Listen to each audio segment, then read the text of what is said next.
Welcome to SaaS Unlocked. This is Pratik, CEO and founder at INSIDEA.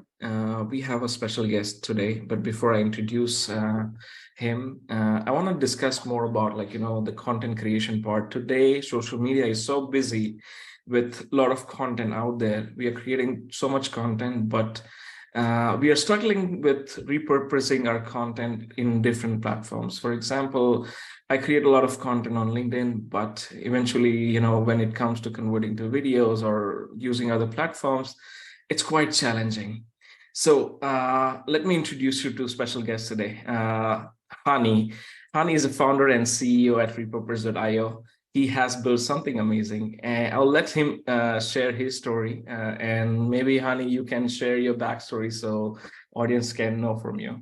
Yeah, absolutely. Well, it's a pleasure to be here. Yeah, my name's Hani Mourra from Toronto, Canada, and the founder of Repurpose.io. And really the whole idea of Repurpose is to allow you to publish content in one place, your favorite channel, whether it's TikTok, whether it's YouTube, and then have it automatically go out to all other platforms without you having to lift a finger. And that's been the vision. But the interesting thing is it didn't start off like that. As an entrepreneur, you always have an idea, but then the market tells you a little bit otherwise, or the market changes, the creator space, in my case, has changed. So it's something I learned along the way. I've been doing this for about 9 years now, that even though as a founder, you have a vision, you need to be a little bit flexible. Where you're going to go with it, because let the customers drive, and then the market needs drive where you're going. Wow, definitely relatable, and I'm sure that any founder or entrepreneurs listening can relate to what you said. But again, when you came up with the idea, I'm sure you yourself have been struggling with a specific problem, or maybe along the way while you were creating something, you came across problem statement that other users might came across. How did you first encounter that idea? Yeah, so if we rewind back, let's say 10 years, before I got my first tool, it wasn't Repurpose, it was something else, which is still around. But the problem I had as a content creator, blogger, and a YouTuber, well, person who creates content on YouTube, was back then, 10 years ago, the biggest issue was, the biggest objective was to get your YouTube videos onto your blog, because blogging was, it still is, but was about 10 years ago, the primary platform. So I hated the fact that I had to make a video, upload to YouTube, put a title, put a description, and then go to my blog, copy the embed code, paste it, and I thought, hey, I wish, I was doing it every week. I wish I could just automate that. It seems silly that I can't just put a video on YouTube and have it show up on my blog. And that was kind of the first problem I was solving for myself. Then I built my first WordPress plugin. And that's how I got into space, in this content space, as a creator, content creator myself, but also as a person who likes to automate and simplify and just be more productive. So that was about 10 years ago. And then a year later, podcasting was kind of picking up again. Audio podcasting was starting up. I should say not picking up, starting up. So someone told me, hey, you have a YouTube plugin. Can you make one for podcasts? So I had podcasts go to your blog. Hey, long story short, a few months later, we developed that WordPress plugin. A year later, Facebook Live was becoming a thing. So we built a tool for Facebook Live. So we started with an automation tool to publish content from your social media to your blog. And that's how we got started, built 3 or 4 variations. And then one day, the moment came was just people came to me and said, in their eyes, you're the automation guy. Can you build a software that takes my, say audio podcast, turns them into a video, puts them on YouTube for me? I was like, oh, that's interesting. But no, that's not what we do. We do WordPress plugins. More people kept asking, can you take my Facebook Live, put it on YouTube for me? I hate doing that manually. Long story short, I just had enough people had asked me, and I said, you know what? I need to try. I feel like it was my calling. I needed to try. So that's how Repurpose was born. Actually, it was just first thing. The only thing it did when we first kind of prototyped it was take an audio, turn it into a video with some, moving elements, and then automatically push that to YouTube. And that was the first feature. It's been a long journey for you. So I'm sure product has evolved since it launched. Maybe you want to share a bit more detailed journey on how this product evolved with certain features that you incorporated. Like, for example, you mentioned you added Facebook, the amount of users you have built along the way. like, your learning journey from the users who was using the platform, giving you feedbacks to improve, maybe on that front. Yeah. So, the first thing with audio to YouTube and then Facebook Live, people said, I want a Facebook Live to YouTube. So, okay, let's do that. And then a lot of the focus shifted into people telling us they wanted video content. So my initial idea, again, as a founder, I'm like, I'm going to target the audio podcasters, but it turned out a lot more video creators were entering our platform. So they wanted to repurpose videos from YouTube. Want to push them everywhere else. And that's where we went next. So let's build some video tools, taking videos from YouTube, making them into clips. That was another feature we were doing. This is before short form content was the thing. It was people were making clips and they're putting them on Twitter because it had a short limit. And so we did that evolution into video, and that's becoming our primary platform now is video. And then we went from that into what's now short form video, and that's where we kind of took off.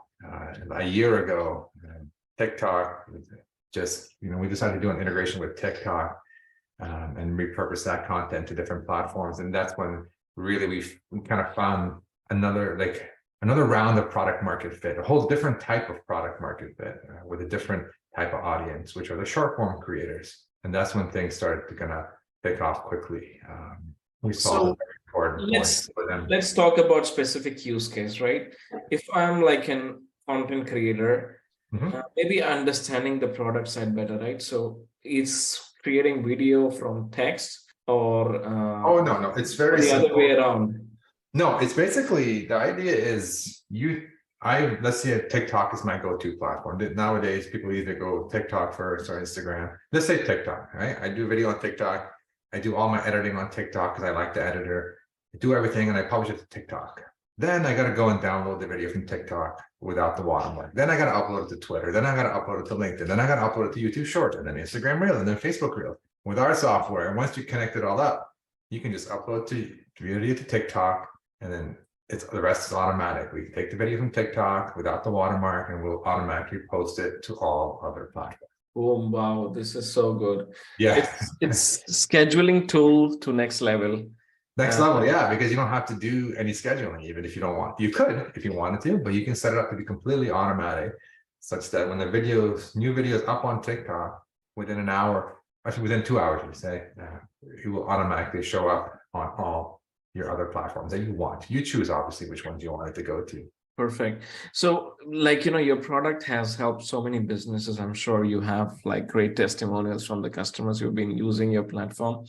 Maybe if you want to share like, some of the success stories that you have received or got from the customers, and that feedback that has helped even evolve the product better. Yeah, I mean, our so many different use cases. Like I said, we described one use case going from TikTok everywhere else. People have done the opposite. I'm trying to think the top of my head, like kind of the interesting thing. So our platform is meant to be automation, right?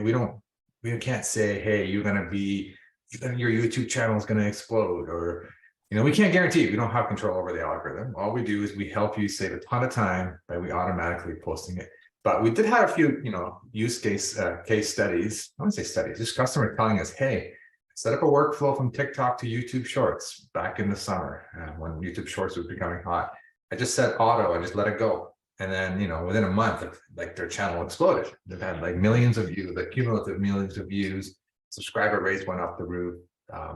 So they basically transferred their content they've already been doing on other channels like TikTok onto YouTube Shorts with really no effort. Like it just happened automatically. So we've heard crazy stories like that. I've heard 2 of them where people just exploded on YouTube, and it's just people posting and telling us, like, so not even like we didn't solicit any. I agree with you, because there are a lot of content creators who choose like initial platform that they want to grow their accounts on. Yes. Mostly people were using YouTube, and then they wanted to like also grow their Instagram and TikTok. This tool is a bomb. It can really like save tons of time. And me as a content creator, I understand what it takes, because let's say, for example, this podcast, I'm doing it on like YouTube, and I want to put it on TikTok and Instagram. It can be a big help in saving time. Yeah. So now, as an entrepreneur, what tips you would give other entrepreneurs who are looking to build a successful product like yours? Yeah, to me, the thing is kind of passion and persistence. Because when you start something, you have to be really excited about it to the point where like you're almost obsessed about it. Because if you don't, you're not gonna have the perseverance to go through to the end. I mean, unless you get lucky and you get thousands of customers within a few weeks. The Yeah. beginning is always hard, right? You have to kind of build the product, and at the same time you have to market the product. Don't wait. Product and build market at the same time. Yeah, it's just you gotta love and believe in your idea. Otherwise, you're gonna burn out, and you're gonna say, why am I doing this for 100 users? Why am I doing this for 20 users? You're gonna give up and not continue. So I think it's really important that you do it in a field that you love and an idea that you love. Like I've always been a content creator, even before building any software. I was blogging, YouTube, teaching on YouTube about video, and so I was in my comfort zone, my zone of genius. And Your background is into like more on the business side of things. You're not a developer, right? no, So I'm actually a computer engineer, a software engineer myself. Not the best developer, but I know enough to be like enough. I found my skill set with not the development, but more like reading the API documents and understanding like just bigger picture. So I am actually technical background is more. yeah, so that really does make sense because it's hard for creating product when you don't have like technical knowledge. But as an engineer, definitely it's a big bonus to Yeah, it building is. a product, or else you need to have a co-founder, CTO, or somebody. Yes, no, that's actually a good point. And I was going to say that next is that, I had friends of mine say, oh, I want to build a software. My first answer is don't. If you're not technical, don't do it unless you have a technical co-founder, because it's difficult. And it's just, I know there's a ton of tools out there, but the market has changed. There's a lot of security, a lot of like, it's becoming harder and harder to create if you're not a technical person or don't know somebody that technical can help you manage your team. So I had that advantage myself because I am technical, and it really helps speed things up. Definitely, and that's why we created INSIDEA, right? So we can help entrepreneurs like you or anybody else who is not into technical stuff, where we can help you hire the right person. Nice. Just self-promoting ourselves. No, but it's so true. I'm Uh, 100%, but you have to have a it's a technical. problem statement for most of the founders, and like I'm one of them, right? So I was struggling with building a product, and then I think I solved the problem through building INSIDEA. So Mm, that's how it goes. Now, the future is like, AI, automation, no code, low code, and mm. all of the buzzwords out there. What do you see like, the future of content creation, and how like, your tool will like go to the next level using those technologies? Yeah, I mean, in our case, in our market with the content, I think AI is the biggest buzzword right now for our space. The Mhm. creator is AI, and we've already introduced our first AI feature about a month ago, just to help you generate the social media captions for your videos so that they sound better. And we recommend a few hashtags, but that was just the beginning. Like, we have a nice roadmap of AI automation kind of combined together to really streamline the process of whether you're creating short videos and help you distribute them, and also if you're creating long videos like this interview here, how to chop them up automatically, how to streamline the process of taking a long video in like horizontal format, making vertical clips for YouTube, and recommending a bunch of clips for you so that you can speed up the editing process. Because what you mentioned about caption,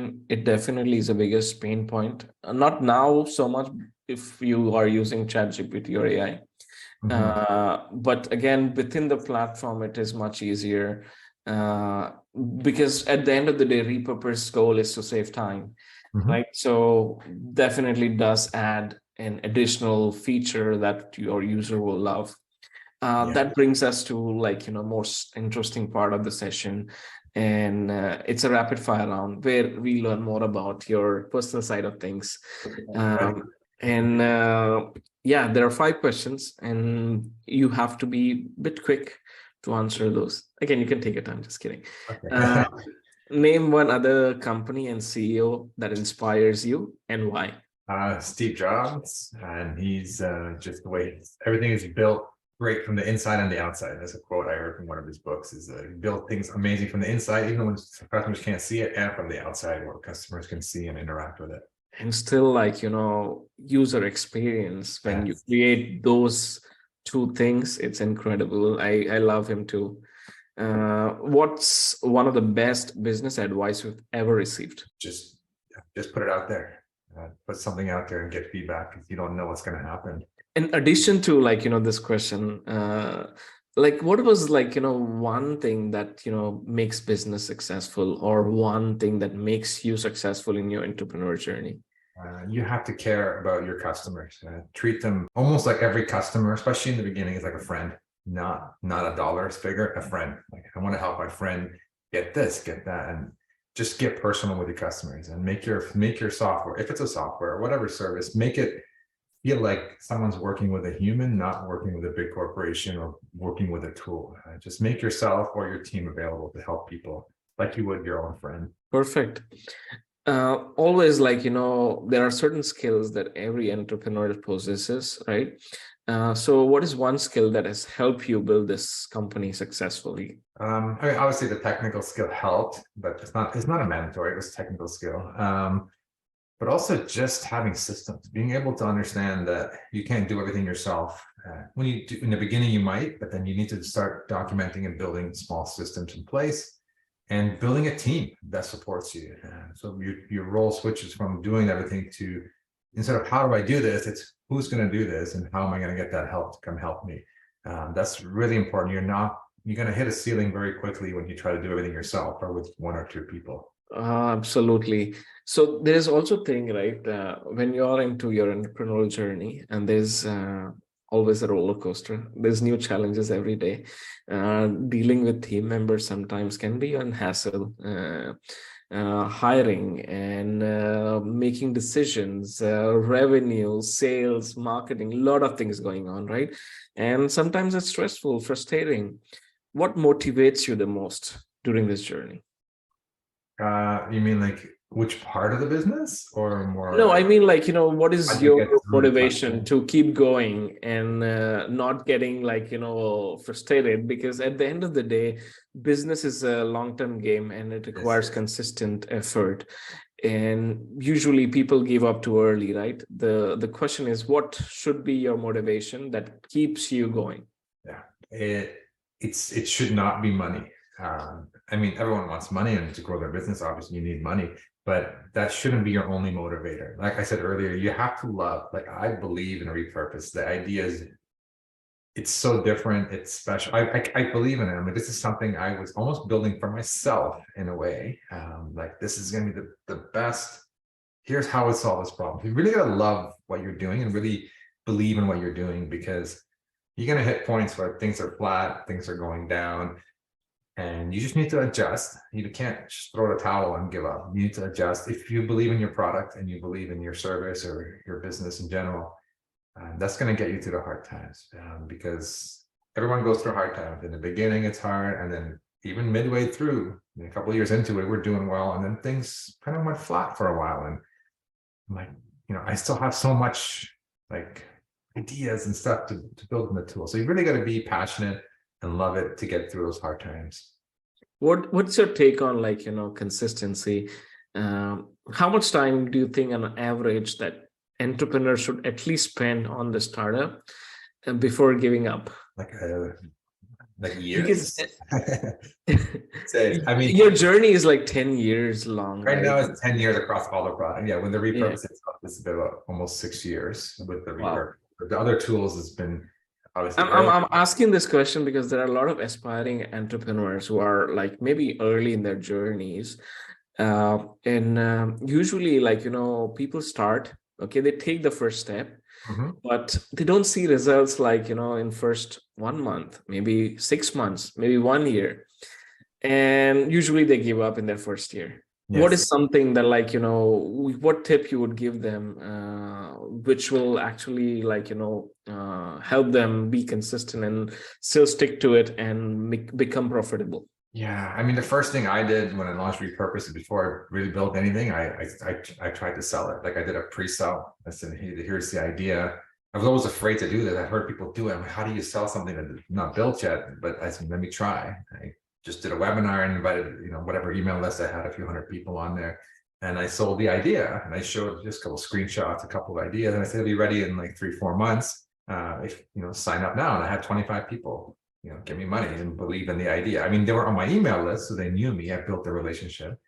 So I would recommend doing something like that. Building an audience of some kind, like while you're developing. If you're comfortable developing, I've never done it, but people develop online, they share, on Twitter as they develop. I've never been a fan of that myself personally. I never did it, but just build some kind of audience, whether it's a YouTube channel where you talk about, like become an expert in your space. So build an audience and pitch them the idea and see if you can get some money before you launch. It's a little bit of validation before you launch to keep you motivated. That's one thing I would do if you're just starting. If you're kind of in the middle of it and you feel like you're not making progress, you need to focus less on development and new features. If you're doing software, and focus more on like, am I solving the right? Is my messaging right? Am I addressing the right people? Stuff that at least me as a technical person, slightly more technical, I don't enjoy as much, but it's important. If you don't enjoy it, get somebody, hire somebody part-time to help you analyze it, break it down, and help you achieve it, because you can't go all in on marketing with no product. You can't go on product with no marketing. You need to have a balance. And as you go, you need to do both. You can't just finish one, then do the other. 100%. So there's every entrepreneur has their favorite book or a movie or a TV show that, that changes their life or inspires them. What is something for you? I mean, the Steve Jobs book was kind of I read it. It was audio. I listened to it. It was the audio version.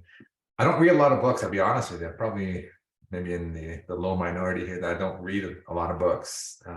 But yeah, I'm into more of an audiobook or more of like, video tutorials kind of things. For me, it's like, it's audiobooks and then podcasts. I listen to I'm in the software space. I listen to a couple of startups, like startups with the rest of us is one podcast I listen to for more software based. And maybe any podcast that you can recommend our listeners. If you're into like doing a software startup, there's one called Startups for the Rest of Us. And SaaS Unlocked. And SaaS Unlocked, obviously, too.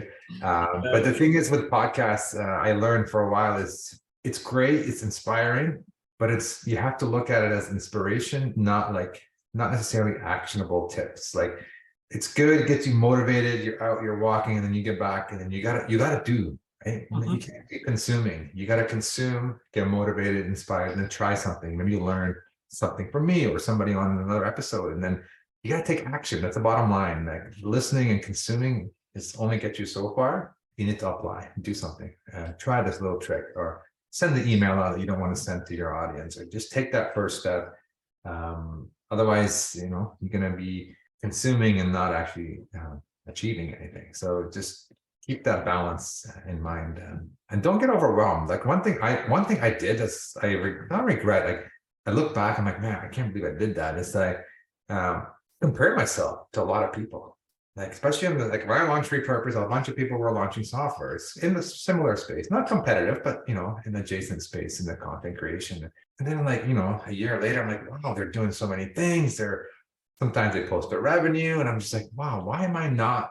What am I doing wrong? And how come they're here and I'm still here? Then you start comparing yourself, and then you go down this bad rabbit hole of like doubt. And then, so it's good to see what other people are doing, use it as inspiration. Don't compare yourself, because everyone's journey, target audience, everyone's doing things differently. Learn from people, but don't obsess on why am I not here? Why are they here and I'm not there? So I think I wanted to share that, because I personally went through it for a while. I was like, why am I not? How did they get there and I'm still here?